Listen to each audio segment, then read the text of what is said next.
Hi friends, welcome to నా channel. ఈరోజు నేను కరోనా వైరస్ గురించి చెప్పబోతున్నాను. కరోనా వైరస్ వస్తుంది, కానీ మీరు భయపడకూడదు. కరోనా వైరస్ వస్తుంది, పోతుంది. కానీ మీరు భయపడితే అదేమైనా జాలి చూపించిపోతుందా? పోదు.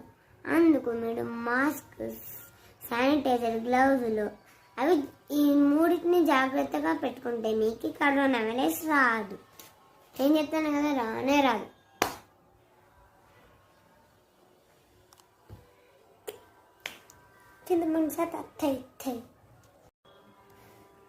హాయ్ ఫ్రెండ్స్, నేను ఈరోజు కరోనా వైరస్ గురించి చెప్పబోతున్నాను. కరోనా వైరస్ వస్తుంది, మీరు భయపడకూడదు. మీరు భయపడితే క్వారంటైన్లో ఉంటానేమో, ఇక్కడ ఉంటానేమో, అక్కడ ఉంటానేమో అని భయపడితే